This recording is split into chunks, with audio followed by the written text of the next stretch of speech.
지난 시간에 우리는 세바가 반란을 일으킨 그 이야기를 살펴보았습니다.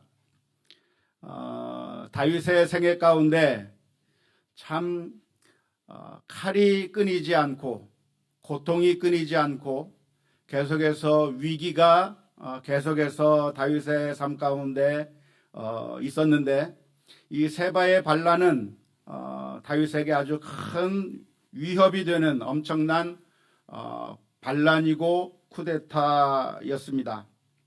그래서 그 세바의 반란을 진압하기 위해서 다윗이 맨 처음 보낸 사람이 있는데 누구를 보냈죠? 혹시 기억나십니까? 아마사를 보냈습니다. 기억이 안 나는 겁니까? 대답하기가 귀찮은 겁니까? 웃기만 하십니까? 예, 아마사를 보냈습니다.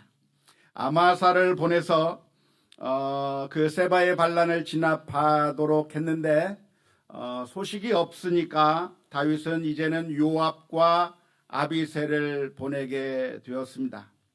그런데 놀랍게도 요압 장군은 세바의 반란을 진압한 것이 아니라 같은 편이라고 할 수 있는 아마사를 죽이는 그런 충격적인 이야기를 지난 시간에 우리가 살펴보았습니다. 같이 힘을 합해서 쿠데타 세력을 진멸하는 일에 함께 동참해야 되고 같이 힘을 합해서 이 위기를 타개해 나가야 되는 것인데, 오히려 내부에서 서로 싸우면서 같은 편이라고 할 수 있는 그 아마사를 죽인 것은 정말 비극적인 일이라고 할 수가 있겠습니다. 만일 어떤 한 공동체에, 어떤 단체에 내부에서부터 투쟁이 일어나고 서로가 내부적으로 싸움이 일어나게 된다고 한다면, 하나가 되지 못하고 서로 물고 먹으면 결과가 어떻게 될까요? 망하게 되어 있습니다. 외부의 침입에 의해서 우리가 망하는 것이 아니라 외부의 침입에 의해서 무너지기 전에 항상 무너진 공동체는 어디서부터 넘어졌는가? 안에서부터 썩어 문드러지고 안에서부터 서로 자기들끼리 싸우다가 먼저 무너지게 되어 있는 것이 역사의 법칙이라고 하면 법칙이라고 할 수 있을 겁니다. 그런데 지금 세바의 반란이 일어났을 때 그 세바의 반란을 진압하러 가야 되는 바로 그 다윗의 장수들끼리 서로 죽이고 그렇게 싸우는 그런 내분이 일어났다고 하는 것, 이것은 좋은 사인이 아니라 아주 불길한 일이고 아주 비극적인 일이라고 말할 수가 있겠습니다. 사울이 망한 이유가 무엇입니까? 지금까지 우리가 사무엘서를 살펴보면서 사울이 왜 멸망했는가 여러 가지 영적인 이유도 진단해 볼 수가 있겠고 여러 가지 측면에서 진단해 볼 수 있겠지만 그 가운데 한 원인이 무엇이냐면, 다윗은 사울은 사람들을 내 편으로 함께 동지가 되어서 같이 힘을 합친 것이 아니라 적으로 만들어 버렸기 때문에 진 겁니다.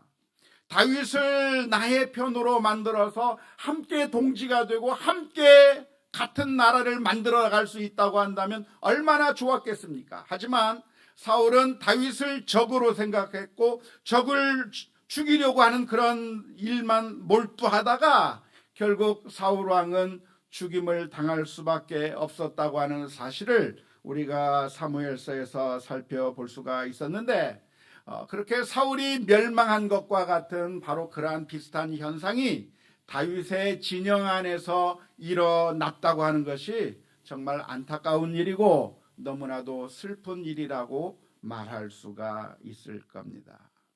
만일 다윗의 왕조의 신하들 사이에서 이렇게 내분이 계속 일어나고 서로가 서로를 죽이는 일들이 계속해서 일어난다고 하면 다윗도 곧 멸망할 수밖에 없었을 그런 아주 위험한 일을 요압이 했다고 할 수가 있겠습니다. 그런데 오늘 본문의 말씀을 보면 그렇게 해서 다윗의 진영이 패한 것이 아니라 놀랍게도 다윗의 진영이 승리하게 되었다고 하는 이야기가 오늘 본문의 말씀 가운데 기록되어 있습니다. 세바라고 하는 사람이 벤 마아가 아벨이라고 하는 지역으로 들어가게 되었을 때 요압은 그 성을 에워싸고 그 성을 무너뜨리기 위해서 공격하려고 했습니다. 그때 그 지역에 있던 어떤 한 지혜로운 여인이 나타나서 요압과 단판을 벌였습니다. 협상을 이끌어냈습니다. 그래서 이 세바만 넘겨준다고 한다면 성을 멸하지 않겠다고 하는 그런 약속을 받아냈고, 결국 이 여인이 그 마을에 있는 사람들을 다 설득해서 그래서 세바의 머리를 치고, 그리고 결국 이 요압이 세바의 반란을 진압하게 되었다고 하는 그 이야기가 오늘 본문에 기록되어 있습니다. 이 앞에는 좀 히터를 좀 꺼주세요.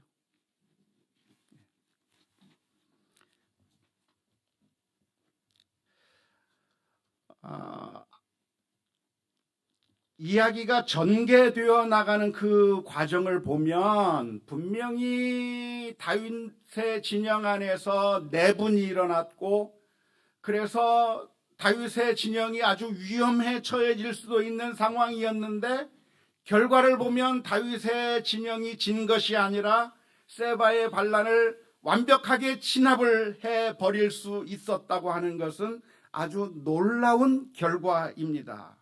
어떻게 다윗은 이런 전쟁에서 승리할 수 있게 되었을까요? 다윗이 이 세바의 반란을 완벽하게 진압할 수 있었던 원인들, 이유들을 하나씩 분석해 본다고 한다면 여러 가지로 진단을 내릴 수가 있을 겁니다. 훌륭한 요압이라고 하는 장군을 두었기 때문일 수도 있겠고, 지혜로운 여인 때문이라고 말할 수도 있었겠고, 아니면 세바가 잘못 그곳을 찾아갔다고 이야기할 수도 있었겠고, 여러 가지 원인들을 찾아서 이 다윗이 이길 수밖에 없었던 그 이유를 충분히 설명하려면 설명할 수가 있을 겁니다. 하지만 우리가 이 시간에 한번 주목해 보고 싶은 말씀이 하나 있습니다. 그것이 무엇이냐면 사무엘하 7장 14절에서부터 16절까지의 말씀입니다. 이 말씀은 나단 선지자에게 주신 하나님의 말씀인데요, 다윗에게 전하라고 주셨던 하나님의 말씀입니다. 나는 그에게 아버지가 되고, 여기서 그는 다윗의 아들을 의미합니다. 나는 그에게 아버지가 되고 그는 내게 아들이 되리니, 그가 만일 죄를 범하면 내가 사람의 매와 인생의 채찍으로 징계하려니와, 내가 내 앞에서 물러나게 한 사울에게서 내 은총을 빼앗은 것처럼 그에게서 빼앗지는 아니하리라. 내 집과 내 나라가 내 앞에서 영원히 보존되고 내 왕위가 영원히 견고하리라 하셨다 하라. 이게 누가 누구에게 주시는 말씀이라고요? 하나님께서 나단 선지자에게 주셔서 그래서 다윗에게 들려주라고 했던 말씀이 바로 이 말씀입니다. 다윗이 마음속의 소원이 무엇이었냐면 하나님의 성전을 짓고자 하는 소원이 다윗의 마음 가운데 있었습니다. 그래서 그 성전을 짓겠다고 하는 이야기를 나단 선지자에게 이야기했을 때 나단 선지자는 너무나도 기뻐했고 그렇게 하라고 이야기했지만, 하나님께서는 그날 밤 나단 선지자에게 말씀하시기를 다윗은 성전을 짓지 못할 것이다 말씀하시면서 해주셨던 말씀 가운데 하나가 이 말씀입니다. 그 말씀의 내용이 무엇이냐면 다윗의 아들이 성전을 건축하게 할 것인데, 하나님께서는 그 다윗의 아들의 왕위를 영원히 견고하게 보존해 주시겠다고 약속을 그때 하셨어요. 이게 무슨 말입니까? 다윗의 왕조뿐만 아니라 다윗의 왕권뿐만 아니라 그 아들의 왕권, 그 아들의 왕권 해서 그 다윗의 왕조가 영원히 계속될 거라고 하는 그 약속을 하나님께서 다윗에게 해 주셨다고 하는 말씀입니다. 그래서 결국 이 예언의 말씀이 솔로몬에게 와서 완전히 성취되기도 하고, 또 이 예언의 말씀이 바로 예수님에게 성취되기도 하는 것인데, 그 속에 있는 내용을 우리가 들여다보게 된다면 결국 하나님께서는 다윗을 왕으로 세우시고 그 다윗의 왕권이 영원히 손상되지 않고 계속되게 만들어 주겠다고 하는 그 약속을 하나님께서 해 주셨다고 하는 사실입니다. 그러니까 지금 다윗이 범죄함으로 말미암아 여러 가지 쿠데타들이 자꾸만 일어나고 힘들고 어려운 일들이 다윗의 생애 가운데 생기고는 있지만, 그러나 그러한 일들이 있다고 해서 다윗이 완전히 멸망해 버리는 것이 아니라, 하나님께서는 다윗에게 약속하시기를 뭐라고 약속해 주시냐면, 그럼에도 불구하고 내가 너를 사랑하겠고 내 왕위를 영원히 물러나지 아니하도록 계속 보호해 주겠다고 하는 하나님께서 그 약속을 해 주셨다고 하는 것입니다. 다윗의 범죄만 생각한다고 하면 다윗은 완전히 멸망을 받아야 할 사람입니다. 간음을 저질렀을 뿐만 아니라 그 남편을 최전방에 보내어서 교살한 죄까지, 정말 하나님께서 보시기에 너무나도 사악한 죄를 저지른 사람이 다윗이었기 때문에 하나님께서 그 다윗을 심판하셔야 한다고 한다면 심판해도 아무런 항변도 할 수 없는 그런 상황일 것입니다. 그런데 놀랍게도 하나님께서는 다윗에게 은혜를 베풀어 주셨고 그 왕위를 영원히 계속하게 할 것이라고 하는 그 약속을 해 주셨기 때문에 다윗을 쫓아내신 것이 아니라 다윗을 보존하시고 결국 이 전쟁 가운데서도 승리하게 만들어 주셨다고 하는 사실을 우리가 볼 수 있기를 주님의 이름으로 축원합니다. 우리들에게 소망이 있다고 하면 무엇이 소망일까요? 다윗에게 소망도 역시 하나님의 은혜와 사랑이 있었기 때문에 다윗에게 소망이 있었던 것처럼 오늘 저와 여러분들에게도 소망이 있다고 한다면 하나님의 은혜만이 우리에게 소망이라고 하는 사실을 기억하면서 우리가 하나님 앞에 하나님의 은혜를 주시옵소서, 매일 매 순간 저희들에게 하나님의 사랑을 베풀어 주옵소서 기도하며 나가는 우리 모두가 다 될 수 있기를 주님의 이름으로 축원합니다. 최근 우리나라 정가에 보면 성추행, 성폭행 사건으로 인해서 서로가 서로 당을 비난하는 일들이 많이 벌어지고 있습니다. 최근에 정의당 대표가 성추행했던 일 때문에 대표가 사퇴하는 일이 있었는데, 그걸 두고서 이 당 저 당에서 서로가 서로를 비난하고 아주 욕하는 그런 모습을 보고 있는데, 그 모습을 보는 게 참 가관이에요. 왜냐하면 누가 누구에게 욕할 처지가 아닌데 다 똑같은 사람들끼리 서로가 욕을 하고 있다고 하는 것이죠. 그런데 바로 이 다윗의 문제나 그 다른 사람들의 문제나 다 마찬가지예요.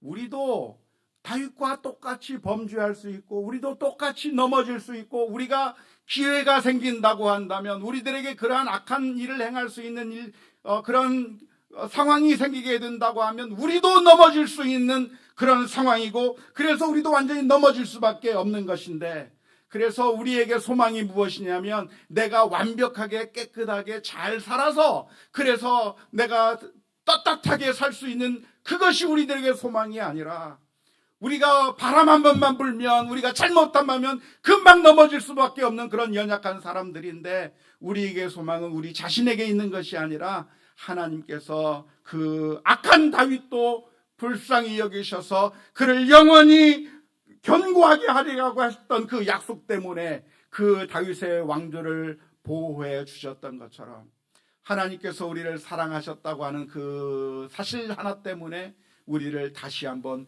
회복시켜 주시고 다시 한번 일으켜 세워주시는 것밖에는 우리에게 소망이 없는 것임을 알아서 우리가 날마다 하나님의 은혜를 간구하며 사는 우리 모두가 다 될 수 있기를 주님의 이름으로 축원합니다. 요압이 성을 공격할 때 어떤 지혜로운 여인이 나타남으로 말미암아서 문제를 쉽게 해결할 수가 있었습니다.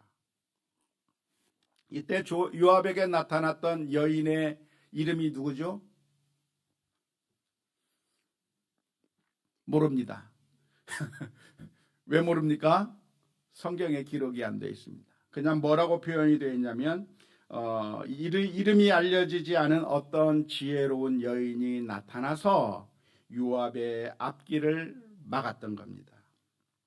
지금 요압은 성을 공격해서 그래서 완전히 성을 무너뜨리려고 하고 있는 그 상황 가운데서 이 지혜로운 여인이 나타나서 그래서 요압을 설득하게 되었고 그래서 결국 그 설득함으로 말미암아 성을 멸망시킨 것이 아니라 그 세바의 머리만 베어다가 그래서 요압에게 건네주고 그 성이 무사하게 되었다고 하는 이야기가 기록되어 있습니다.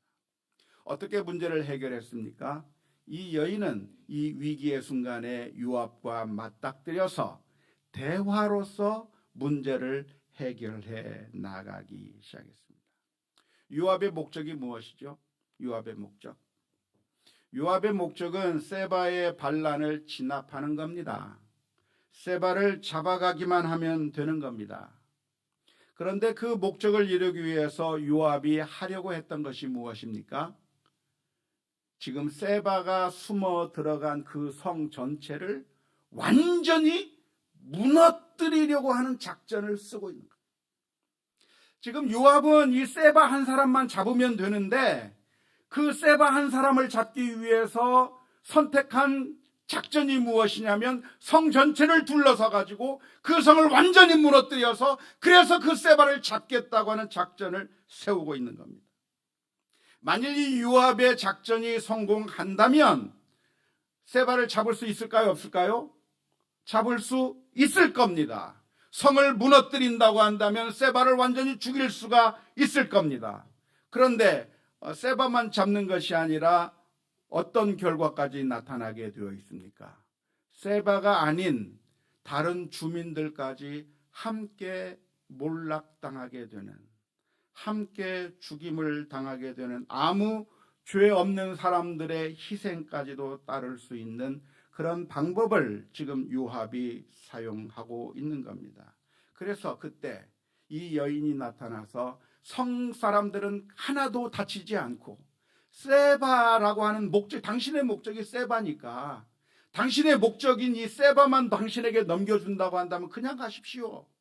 그렇게 대화를 통해서 그 문제를 해결함으로 말미암아 결국 전쟁에서 승리하기도 하고 또 이 성도 무너뜨리지 않고 그 성 안에 있는 모든 사람들의 목숨도 하나도 다치지 않고 모든 사람들이 다 원만하게 이 문제가 해결될 수 있었던 것이 이 여인의 지혜라고 할 수가 있을 겁니다. 안타깝게도 우리들은 문제가 있으면 그 문제를 해결하기 위해서 그 문제 해결의 방법을 동원하는데요. 그런데 그 방법이라고 하는 것이 종종 요압이 썼던 방법처럼 엉뚱한 방법일 경우가 많습니다. 한번 생각해 보세요. 지금 우리가 살아가면서 크고 작은 여러 가지 문제들을 만나면서 삽니다. 교회에서도 마찬가지고 직장에서도 마찬가지고 그리고 가정에서도 마찬가지고 우리는 늘 문제들을 직면하면서 살아갑니다. 그런데 그 직면한 문제를 해결하기 위한 이 문제를 해결하기 위해서 어떻게 하면 이 문제를 해결할까를 우리가 고민하는데 어떤 방식으로 해결하냐면 성을 무너뜨리는 방법을 사용하는 성을 무너뜨리는. 지금 세바를 잡아야 되는데 우리가 채택하는 방법이 무엇이냐면 세바가 숨어있는 그 성 전체를 무너뜨려서 세바도 잡지만 그 성 안에 있는 수많은 사람들이 죽어나가든 말든 세바 한 사람을 잡기 위해서라고 한다면 그 성을 무너뜨려야 한다고 하는 것이 보통 우리가 쓰는 그런 잘못된 방법이 많다고 하는 것입니다. 예를 들자면 코로나 문제도 역시 마찬가지입니다. 지금 코로나 상황이 1년이 넘게 진행이 되고 있는데 이 코로나라고 하는 전염병이라고 하는 것은 정말 위험한 겁니다. 누구든지 걸릴 수 있는 겁니다. 어떤 상황에서든지 어떤 형편에 있든지 우리가 그 확진자와 같은 공간 안에 있었다고 한다면 같이 밥을 먹든 같이 대화를 하든 아무튼 같이 스치기를 하든 누구든지 걸릴 수 있는 것이 코로나라고 하는 위험한 전염병입니다. 그래서 이 문제를 해결하는 방법이 무엇이겠습니까? 사람들은 이 문제를 해결하기 위해서 성을 무너뜨려야 한다고 대답을 합니다. 성을 무너뜨리면 세바를 죽일 수가 있는 겁니다. 그러니까 성을 무너뜨려 놓고 세바를 잡았으니까 잘했다고 생각하는 겁니다. 그런데 그 성을 무너뜨리면 어떤 결과가 나타나냐면 아무 잘못이 없는 성 안에 무죄한 백성들이 함께 죽는 거예요. 함께 희생을 당하는 거예요. 그런데 그 희생당하는 사람들에 대해서는 전혀 생각하지 않고 세바를 잡았기 때문에 우리는 정당했다고 이야기를 하게 되는 겁니다. 부작용이 너무나도 큰 것이고 그 부작용이 엄청나게 무서운 것임에도 불구하고 내가 이루고자 하는 그 목적이 너무나도 커 보이면 그런 부작용에 대해서는 전혀 신경을 안 쓰는 것이 우리들의 생각인 것이죠. 코로나 상황이 지금 1년이 넘었는데요. 앞으로 얼마나 더 오래 지속될지는 그 누구도 모릅니다. 백신이 나오면 금년으로 상황 끝일까요? 작년에 우리가 그렇게 생각했습니다. 겨울만 지나면 이제 봄이 되고 여름이 오면 코로나 상황 끝나겠지라고 생각을 했지만 아니요, 우리들의 예상과는 달리 더 많이 퍼졌습니다. 이제 숫자가 어느 정도 줄면 이제 잡았겠거니 생각했는데 아니요, 또 어디선가 골마 터져가지고 또 확장돼 버렸습니다. 백신이 나타나면 코로나가 완전히 잡힐 수 있을까? 잡힐 수도 있겠지만 변이 바이러스에 대한 이야기들은 결코 우리로 하여금 소망을 갖게 만드는 것이 아닙니다. 그러면 코로나를 잡기 위해서는 어떻게 할 것인가? 우리들은 성을 무너뜨리면 잡을 수 있다고 생각합니다. 안 모이면 되는 거죠. 예배도 안 드리면 되는 것이고 안 모이면 코로나 안 걸리니까 뭐 까짓것 1년, 2년, 3년, 한 10년 예배 안 드리고 코로나 안 걸리면 되죠. 그렇게 생각합니다. 그런데 그때 성을 무너뜨렸을 때 엄청난 희생자들이 나오는 것은 그 누가 책임을 집니까? 나의 가족의 건강을 위해서 그냥 이렇게 있을 때 우리 아이들의 신앙생활은 완전 망가져버리고 하나님에 대한 믿음은 사라져버리고 불신앙의 길은 더욱더 확고하게 우리 사이에 자리 잡고 코로나는 분명히 잡을 수도 있었겠지만 성도같이 무너뜨려 버린 결과가 되어버리는 것입니다. 우리는 이때 질문을 던져야 합니다. 우리의 목적이 무엇인가? 성을 무너뜨리는 것이 목적인가?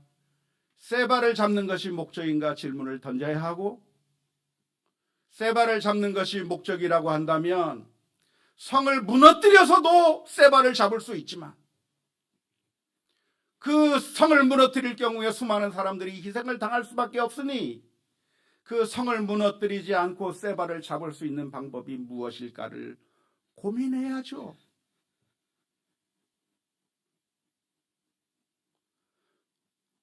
그냥 안 모이기만 하면 되는 것이 아니라 코로나를 걸리지 않기 위해서 조심해야 되겠지만 조심하는 그 방법을 가지면서도 우리가 어떻게 하면 하나님에 대한 예배를 드릴 것이며 어떻게 믿음을 계속 간직해 나갈 것이고 우리 자녀들이 세속적인 생활로 빠져가고 있는 그 아이들에게 어떻게 하면 정말 믿음을 심어줄 수 있는가를 고민해야죠. 고민.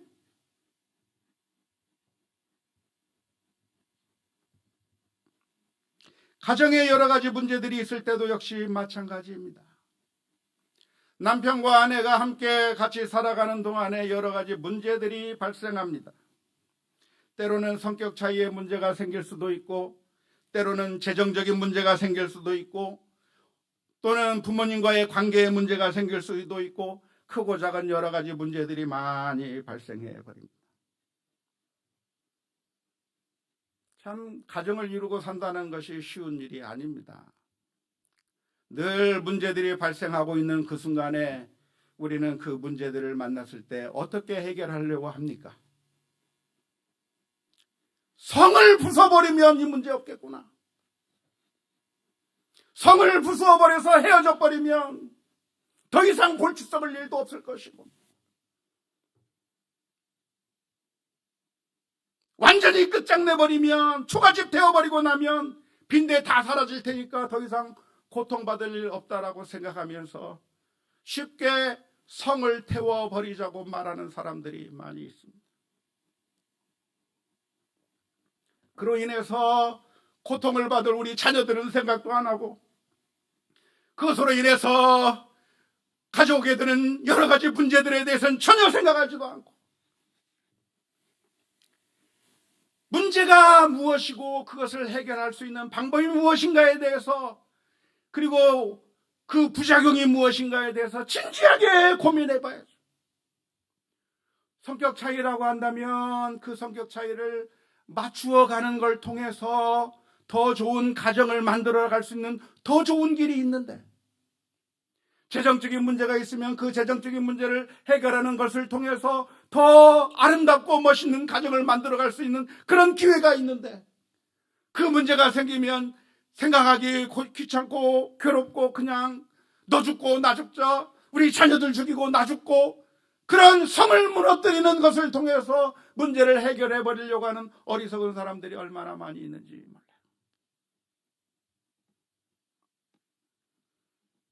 교회에서도 문제들이 생겨납니다. 교회는 문제가 없는 완벽하고 좋은 공동체가 아니라 교회는 죄인들이 모인 곳이고 죄인들이 모였기 때문에 여러 가지 크고 작은 문제들이 생겨날 수밖에 없는데 그런 문제가 생겼을 때 우리가 해결한다고 내놓는 가장 쉬운 대답이 무엇입니까? 성을 무너뜨리는 것이죠. 나는 더 이상 예수님 믿지 않겠다고 신앙을 저버리거나 교회를 떠나버리거나 여러 가지 극단적인 선택을 통해서 더 이상 골치 아픈 일을 내가 경험하지 않게 되면서 나는 해결했다라고 생각을 하는 것이죠. 그게 정답이 아니라 우리는 성을 무너뜨리지 않으면서도 이 문제를 해결할 수 있는 지혜로운 방법을 저와 여러분들이 추구할 수 있도록 하나님 앞에 기도하며 나아가는 우리 모두가 다 될 수 있기를 주님의 이름으로 축원합니다. 우리는 하나님 앞에 기도해야 돼요. 하나님 지혜를 주시옵소서. 문제를 만나면 어려운 일 만나면 기도하며 엎드려야 돼요. 하나님 지혜를 주시옵소서. 세바의 목만 자르면 되는 것인데 성을 무너뜨리려고 하는 그런 마음이 우리들의 마음 가운데서 불쑥불쑥 솟아나고 있습니다. 이런 사악한 우리들의 마음을 제거해 주시고 지혜를 허락해 주셔서 성을 무너뜨리지 않고 세바만 처리할 수 있는 그런 지혜를 저희들에게 허락하여 주시옵소서. 지혜를 주시옵소서. 날마다 기도하며 주님 앞에 나아갈 수 있기를 주님의 이름으로 축원합니다. 사랑하는 성도 여러분, 근데 그게 바로 하나님께서 저와 여러분들을 향해서 행하신 방법입니다. 문제가 무엇입니까? 문제는 인간의 타락이죠. 하나님을 배반하고 죄에 빠진 그 인간들, 이 인간의 문제, 죄에 빠진 인간의 문제를 해결하는 가장 쉬운 방법이 무엇입니까? 다 쓸어버리고 다 멸망시켜버리는 것이 가장 쉬운 방법. 하나님께서는 그 방법, 성을 무너뜨리는 방법을 사용한 것이 아니라 하나밖에 없는 그 아들을 이 세상에 보내어 주셨습니다. 그리고 저와 여러분들을 살리시기 위하여 십자가 위에서 피를 흘려 주셨습니다. 우리는 사탄의 속임수에 넘어가면 안 됩니다. 사탄의 속임수는 세바를 없애려면 성을 무너뜨려야 한다고 말하는 것이 사탄의 속임수입니다. 사탄의 속임수는 우리가 살려면 적의 목을 베어야 한다는 것이 사탄의 속임수입니다. 하지만 성령님의 음성은 무엇입니까? 적을 만들 것이 아니라 동지를 만들어야 된다고 하는 음성이고, 성을 없앨 것이 아니라 성을 살리는 선택을 하라는 것이 성령님의 음성인 줄로 믿습니다.